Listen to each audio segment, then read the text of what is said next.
Vamos para o último bloco desse Frente a Frente de hoje. O tempo está passando rápido demais, sinal que a conversa está interessante, né, Márcio? Com certeza. Ô, Márcio, então você acha que fosse no tempo do Jornal de Montes Claros, com seu pai lá dentro, Tadeu vendia a praça? Não.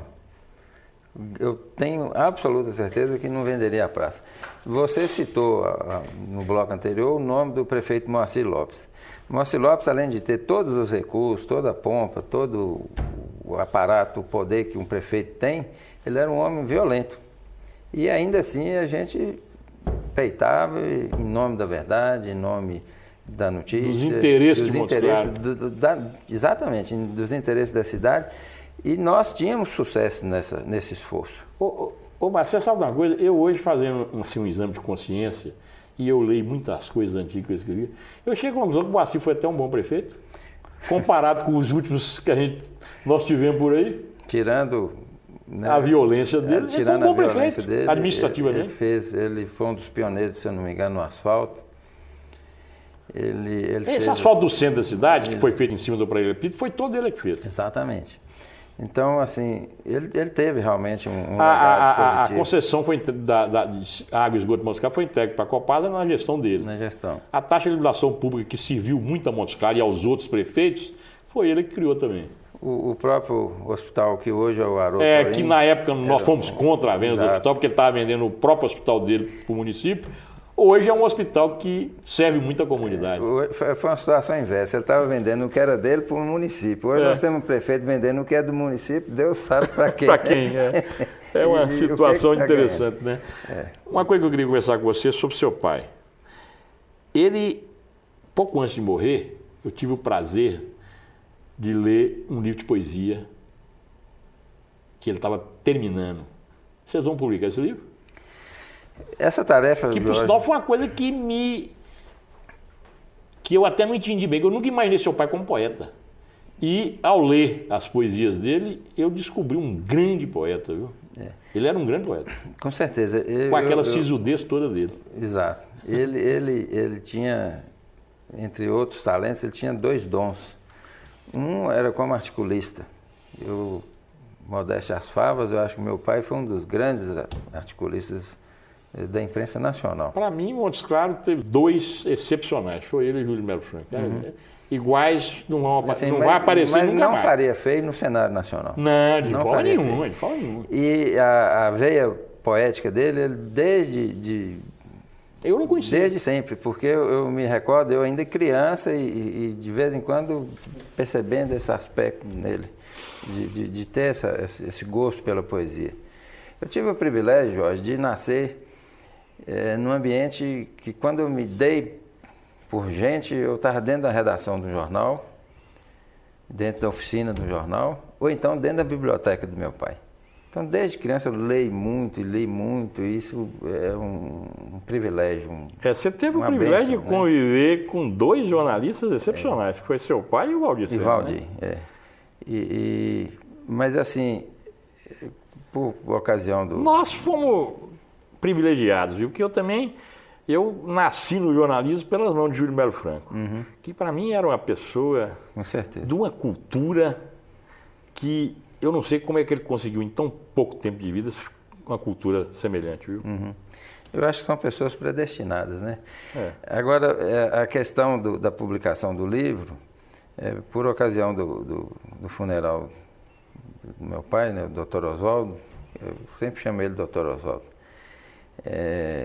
Alguns amigos, alguns companheiros, né, desse período glorioso, vamos dizer assim, da imprensa de Montes Claros, eles me cobraram isso. Até usaram a expressão que eu não sei se é devida ou indevida, eu acho que é exagerado, que eu seria o herdeiro natural, né, do que pai veio fazendo. Acho que é muita areia para o meu caminhão. Mas assim, essa obrigação... Essa sensibilidade poética que seu pai tinha, que eu descobri agora recentemente, você tem na pintura. Com certeza. Existe alguma coisa de DNA entrelaçando isso tudo. Mas a obrigação de colocar esse livro e editar esse livro, realmente ela está sob meus ombros. Os filhos têm. Já existe um consenso na família que o livro vai ser publicado.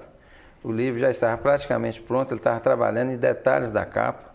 Não estava pronto, ele me deu o livro para ler, eu li, prontinho já. Mas assim, alguns até o prefácio, a contracapa escrita, tem tudo isso. Está pronto para ser editado e ser publicado. Isso a família vai fazer em breve, não vai ser uma coisa demorada, não. E vai ser uma faceta que muita gente não conhecia e que vai descobrir no seu pai. Que eu vim descobrir agora recentemente. Apesar de que poesia não agrada grande parte do público que busca. Não, pode ser o seguinte, eu acho que o povo lê pouca poesia. Lê pouco jornal, lê pouco livro. Mas quando lê, se a poesia for boa, a pessoa gosta. Aprende. Eu até me reconheço que eu, por exemplo, leio pouca poesia. Mas quando leio por exemplo, quando li o livro do seu pai, que ele me deu para ler, não sei por que ele quis saber a minha opinião, eu senti nele um grande poeta. Vou te contar Porque a poesia mexe com a gente, mexe com o sentimento, mexe com o coração. Ele, recentemente, há 6 meses mais ou menos, ele conversando comigo a respeito da situação da imprensa em Montes Claros, ele teceu elogios generosos a você, como um grande baluarte dos valores que a imprensa precisa encarnar e reproduzir e fazer prosperar. Esse é um elogio que me toca, viu? Porque vim do seu pai. Exatamente. Era uma pessoa que não elogiava gratuitamente, assim. Ou era merecido, ou então ele não abria a boca. Ele, de algum tempo para cá, sempre que eu encontrava com ele, ele falava: eu estou te lendo e estou te fiscalizando. Viu? De vez em quando ele fazia algumas críticas, você precisa ser mais incisivo nisso, naquilo. Agora eu pensava, se eu for mais incisivo, complica, né? Onde é que eu chego? Eu acho que é isso que faz falta hoje. Nós estamos meio que preguiçosos, não no sentido da palavra exata, mas aquela pessoa que se acomodou por causa da circunstância e hoje não consegue mais desenvolver a luta da forma que a gente desenvolvia naquela época, pela própria condição física de juventude e pela própria condição de circunstancial, né? A realidade hoje é diferente da realidade daquela época. Então, hoje é muito mais fácil a imprensa ser atacada e ser penalizada do que naquela época, porque naquela época existia uma imprensa guerrida. Hoje nós estamos tão lenientes, tão relaxados e desarmados, que qualquer advogado é capaz de tentar e conseguir calar um repórter.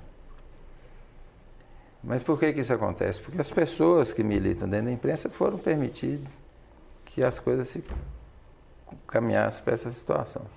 Mas por isso é que eu acho que o jornalista não pode ter rabo preso, né? De forma alguma. Porque o momento que ele tem o rabo preso, ele é fácil de ser silenciado. Mais uma das coisas que, né, o Oswaldo Antunes, ele conseguiu se policiar. Ele é uma pessoa que era do trabalho para casa, da casa para o trabalho, exatamente para se não envolver. A gente pega a história de companheiros da época, de Constantino, de Mário Ribeiro, de Darcy e de outros que tinham uma faceta boêmia, né? Oswaldo Antunes não teve essa faceta. É isso que eu falo, ele foi sempre um homem muito sério, muito circunspecto. Uma pessoa elegante, uma pessoa nobre, uma pessoa que sabia apreciar as boas coisas da vida, né? Um bom vinho, um bom uísque, uma boa comida.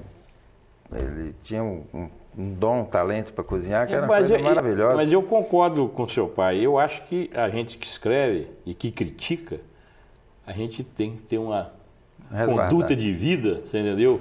Que a gente não pode deixar a brecha para os outros falarem, né? Não? Isso aí tem que ser assim. Eu também sempre procurei ser desse jeito. Exato. E tem sido exemplo. Ô Márcio, nosso tempo está esgotado, infelizmente. Eu quero que você receba essa entrevista como uma homenagem ao seu pai. Eu fico feliz. Uma homenagem de uma pessoa que sempre admirou ele muito, você entendeu? E quis trazê-lo aqui para que o povo de Montes Claros, que não chegou a conhecê-lo, conhecesse o grande homem que ele é. E eu acho que você é o melhor para receber essa homenagem em nome dele, porque você é jornalista como ele foi, e um jornalista que aprendeu a linha do seu pai. Obrigado. E eu acho que devia ser a linha de todos os jornalistas de Montes Claros. Você tem seu blog, é o minasnew.com, para quem não sabe. E quem quiser conhecer um blog independente, acesse o minasnew.com. Exatamente. E nós, inclusive, estamos lá escrevendo. Não? Com certeza, é uma colaboração. Uma colaboração toda semana. Importantíssima. Então, eu quero te agradecer, viu, Marcelo? Então, muito obrigado. Eu que agradeço. Agradecendo o Márcio pela presença e frisando mais uma vez que quisemos, nesse programa, prestar homenagem ao saudoso jornalista Oswaldo Antunes, que foi um mestre, um exemplo na minha vida de jornalista. Nós estamos encerrando mais esse Frente a Frente.